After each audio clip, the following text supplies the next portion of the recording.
اسرائیل کے وزیر دفاع اسرائیل کارس نے کہا ہے کہ اسرائیل غازہ کو کبھی نہیں چھوڑے گا اور اس علاقے کے ارد گرد وسیع حفاظتی زون قائم کرنے کی اور اس کے شمال میں رہائشی بستیاں تعمیر کرنے کی اجازت دے گا۔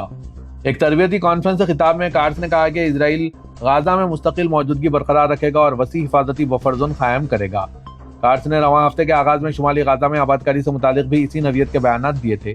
اسرائیلی میڈیا کے مطابق یہ بیانات امریکہ کی ٹرمپ انتظامیہ کی ناراضگی کا سبب بنے ہیں اور اس ناراضگی نے کارس کو اپنے بیانات جزوی طور پر واپس لینے پر مجبور کیا۔ کارس نے کہا کہ وقت آنے پر شمالی غازہ میں منظم شکل میں ناحل تھانہ قائم کرنا ممکن ہوگا۔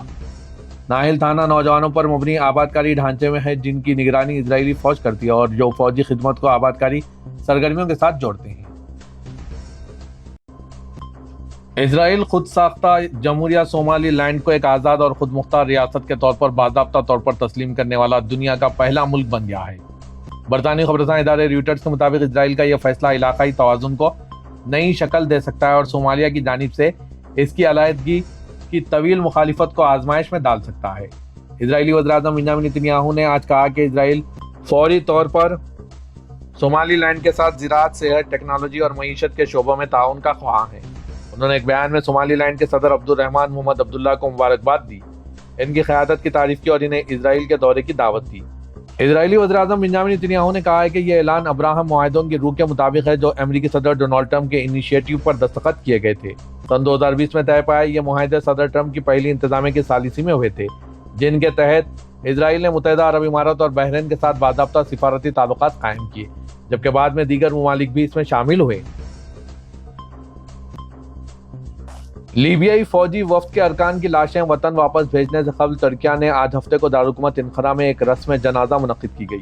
مرنے والوں میں chief of general staff general Mohammad Ali Haddad بھی شامل تھے اور جو ہوائی حادثے میں جاں بحق ہوئے تھے۔ ایک نجی جیٹ طیارہ 23 دسمبر کو انقرہ میں گر کر تباہ ہو گیا تھا، جس کے نتیجے میں طیارے میں سوار تمام 8 افراد ہلاک ہو گئے تھے۔ ان میں وفد کے 5 ارکان اور عملے کے 3 افراد شامل تھے۔ رسم جنازہ ایئر بیس کمانڈ میں ہوئی، جہاں شرکا نے 1 منٹ خاموشی اختیار کی، قرآنی تلاوت ہوئی اور مرحومین کے لیے دعائیں مانگی گئی۔ ان کے نام پڑھنے کے بعد لیبیائی وفد کے ارکان کی لاشیں ایک طیارے میں منتقل کر کے لیبیا بھیج دی گئی ہے۔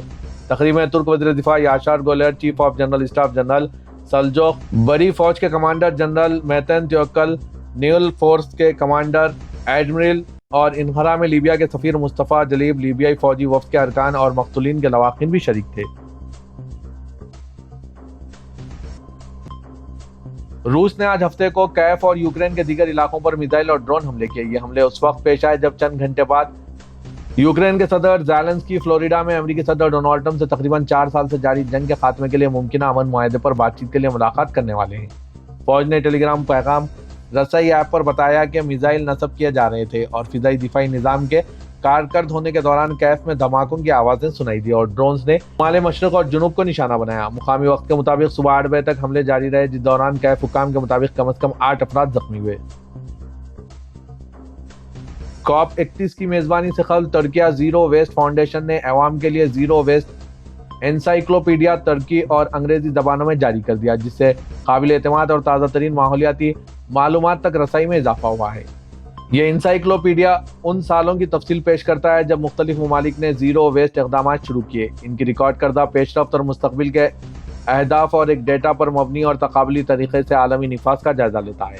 پلیٹ فارم میں ممالک کا مخصوص ڈیٹا شامل ہے، مثلاً دوبارہ استعمال اور ری سائیکلنگ کی شرح، ری سائیکلنگ کے معاشی فوائد، بچائے گئے درختوں کی تعداد، کم شدہ گرین ہاؤس گیس اخراج، زیرو ویسٹ نظاموں میں منتقل شدہ عمارتیں، نیز بدفی سال اور متوقع ری سائیکلنگ کی شرح ہیں۔ COP 31 کے عمل میں ڈیٹا پر مبنی حصہ داری ہے۔ کویت کی سول سروس بیورو کی جانب سے اعلان کیا گیا ہے کہ 1 جنوری 2026 سے نئے سال کی تعطیلات کے موقع پر تمام وزارتوں، سرکاری اداروں، عوامی اداروں اور اداروں میں کام معطل رہیں گے۔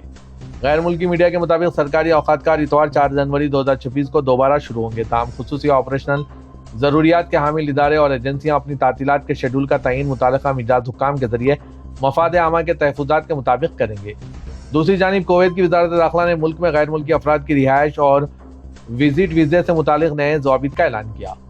گلف نیوز کے مطابق کویت کی وزارت داخلہ نے ملک میں داخلے، رہائش اور وزٹ ویزے سے متعلق نئے ضوابط متعارف کراتے ہوئے غیر ملکیوں کی رہائش کے حوالے سے نئے انتظامی ضوابط کے تحت داخلے اور وزٹ ویزوں کی ماہانہ فیس 10 کویتی دینار مقرر کی ہے اور اس کا نفاذ 23 دسمبر 2025 سے ہو چکا ہے۔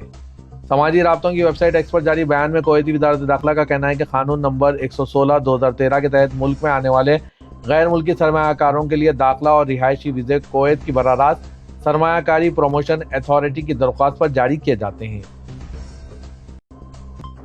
یمن کی بین الاقوامی سطح پر تسلیم شدہ حکومت کی حمایت کرنے والے عرب اتحاد نے خبردار کیا ہے کہ کشیدگی کم کرنے کی کوششوں کو نقصان پہنچانے والی کسی بھی فوجی نقل و حرکت سے شہریوں کے تحفظ کے لیے فوری طور پر نمٹا جائے گا۔ سعودی پریزیڈنسی کے مطابق عرب اتحاد نے یہ انتباہ آج ہفتے کو جاری کیا۔ عرب اتحاد کے ترجمان میجر جنرل ترکی المالکی نے کہا ہے کہ یہ انتباہ یمن کی صدارتی قیادت کونسل کی اس درخواست کے بعد سامنے آیا ہے جس میں صوبے حضرموت میں شہریوں کے تحفظ کے لیے فوری اقدامات کرنے کا مطالبہ کیا گیا۔ انہوں نے ان اقدامات کی ضرورت کو جنوبی عبوری کونسل سے وابستہ گروپوں کی جانب سے کی جانے والی سنگین انسانی خلاف ورزیوں کا نتیجہ قرار دیا۔ بیان میں کہا گیا کہ یہ اقدامات سعودی عرب اور متحدہ عرب امارات کی مشترکہ کوششوں کا حصہ ہے جن کا مقصد تناؤ کو کم کرنا، افواج کے انخلا میں سہولت فراہم کرنا، فوجی کیمپوں کی حوالگی اور مقامی حکام کو ان کے فرائض انجام دینے کے قابل بنانا ہے۔ ایس پی اے کے مطابق ترکی المالکی نے یمن کی بین الاقوامی سطح پر تسلیم شدہ حکومت کے لیے اتحاد کی حمایت کا اعادہ کیا اور تمام فریقوں پر زور دیا کہ وہ تحمل کا مظاہرہ پیش کریں اور پرامن حل کی طرف رجوع ہوں۔ سعودی عرب نے صومالیہ کی خود مختاری، اتحاد اور علاقائی سالمیت کے مکمل حمایت کا اظہار کیا اور اسرائیل اور صومالی لینڈ کے درمیان باہمی تسلیم کے اعلان کو مسترد کرنے کا اظہار کیا۔ اسرائیل نے آج صومالی لینڈ کو ایک آزاد اور خود مختار ریاست کے طور پر باضابطہ طور پر تسلیم کیا اور سفارتی تعلقات قائم کرنے کے معاہدے پر دستخط کیے۔ سعودی پریس ایجنسی نے رپورٹ کیا کہ مملکت نے صومالیہ کے اتحاد سے متصادم متوازی اداروں کو مسلط کرنے کی کسی بھی کوشش کو مسترد کرنے کی تصدیق کی۔ اس نے صومالی ریاست کے جائز اداروں کے لیے اپنی حمایت اور صومالیہ اور اس کے عوام کے استحکام کو برقرار رکھنے کی خواہش کا بھی اعادہ کیا۔ صومالی لینڈ جس نے 1991 میں صومالیہ سے آزادی کا اعلان کیا تھا، کئی دہائیوں سے بین الاقوامی سطح پر تسلیم کیے جانے کے لیے کوشش کر رہا ہے، جو گزشتہ سال اقتدار سنبھالنے کے بعد سے صدر عبدالرحمن محمد عبداللہ کی کلیدی ترجیح ہے۔ سعودی عرب میں خوراک کو ضائع ہونے سے بچانے کے لیے کام کرنے والی فلاحی تنظیم جمعیت حفظ النعمہ یعنی ایسوسی ایشن آف سوئنگ فوڈ کے سی ای او محمد عقیلی کا کہنا ہے کہ دعوتوں میں بچ جانے والے کھانے کو محفوظ طریقے سے ضرورت مندوں تک پہنچانے کے لیے شادی ہالوں پر فیس عائد کرنے کے منصوبے کو منظم انداز میں نافذ کرنے پر غور جاری ہے۔ اخبار 24 سے خصوصی گفتگو کرتے ہوئے محمد عقیلی کا کہنا تھا کہ شادی ہالوں میں جو کھانا بچ جاتا ہے اسے طبی و حفظان صحت کے اصولوں کے تحت محفوظ طریقے سے تقسیم کرنے کے لیے پروگرام پر عمل کیا جاتا ہے۔ ایسوسی ایشن کے کارکن مقررہ وقت پر شادی ہالوں سے بچا ہوا کھانا لاتے ہیں، بعد ازاں انہیں حفظان صحت کے ضوابط کے تحت پیک کرنے کے بعد مخصوص گاڑیوں کے ذریعے ضرورت مند خاندانوں میں تقسیم کیا جاتا ہے۔ پروگرام ہے کہ شادی ہالوں سے کھانے کو محفوظ طریقے سے منتقل کرنے کے لیے معمولی فیس رکھی جائے جو 500 ریال سے زیادہ نہیں ہوگی۔ پاکستان کی وزارت خارجہ نے کہا ہے کہ پاکستان صومالیہ کی خود مختاری، اتحاد اور علاقائی سالمیت کو نقصان پہنچانے کی کسی بھی کوشش کی سخت مذمت کرتا ہے اور اس سلسلے میں اسرائیل کی جانب سے وفاقی جمہوریہ صومالیہ کے نام نہاد خطہ صومالی لینڈ کو آزاد ریاست کے طور پر تسلیم کرنے کے اعلان کو مسترد کرتا ہے۔ آج ہفتے کو پاکستان کی وزارت خارجہ کے ترجمان کی طرف سے جاری بیان کے مطابق ایسی غیر قانونی اور اشتعال انگیز کارروائیاں بین الاقوامی قانون کی کھلی خلاف ورزی ہے اور نہ صرف برادر ملک صومالیہ کے امن و استحکام کو خطرے میں ڈالتی ہے بلکہ پورے خطے کے امن کو بھی متاثر کرتی ہے۔ عالمی برادری کو چاہیے کہ وہ ایسی کارروائیوں کو مسترد کریں اور اسرائیل کو وسیع تر خطے میں امن و استحکام کے لیے جاری کوششوں کو نقصان پہنچانے سے روکیں۔ مزید کہا گیا کہ پاکستان جمہوریہ صومالیہ کی خود مختاری، اتحاد اور علاقائی سالمیت کے ساتھ ساتھ ملک میں دیرپا امن و استحکام کے حصول کے لیے کی جانے والی تمام کوششوں کی مکمل حمایت کا اعادہ کرتا ہے۔ بنگلہ دیش کی موجودہ صورتحال کسی بھی جمہوری ملک کے لیے اچھی بات نہیں۔ شیخ حسینہ کے ملک چھوڑنے کے بعد سے ہنگامہ برپا ہے۔ محمد یونس کو عبوری حکومت سنبھالنے کے بعد سے اقلیتوں خصوصاً ہندوؤں کی حالت زار کسی سے ڈھکی چھپی نہیں ہے۔ دوسری طرف طارق رحمان بھی 17 سال کی جلاوطنی کے بعد بنگلہ دیش واپس پہنچ گئے ہیں۔ ملک کے کئی حصوں میں پرتشدد مظاہرے، اقلیتوں پر حملے اور ہجومی تشدد کے واقعات رپورٹ ہو رہے ہیں۔ اس سب کے درمیان خالدہ ضیاء کی پوتی زائمہ رحمان نے حال ہی میں بنگلہ دیشی سیاست میں ہلچل مچا دی ہے۔ انتہا پسند طلبہ رہنما عثمان شریف ہادی کے حالیہ قتل نے صورتحال کو مزید سنگین کر دیا۔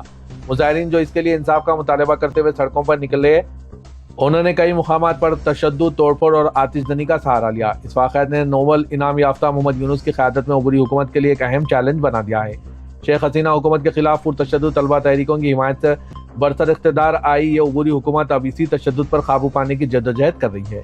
دارالحکومت ڈھاکہ سمیت کئی شہروں میں امن و امان برقرار رکھنا انتظامیہ کے لیے مشکل ثابت ہو رہا ہے کہ عوام پر مکمل پابندی کا مقصد اپنے فائدے کے لیے تھا، لیکن اس کا فائدہ BNP اور خالدہ ضیاء کے دھڑوں کو ہوتا نظر آ رہا ہے۔ رئیس ناخواہ امتداد نے تشویش کا اظہار کرتے ہوئے عبوری حکومت پر زور دیا ہے کہ وہ منصفانہ انتخابات کو یقینی بنائے اور ووٹرز کے حقوق کا تحفظ کریں۔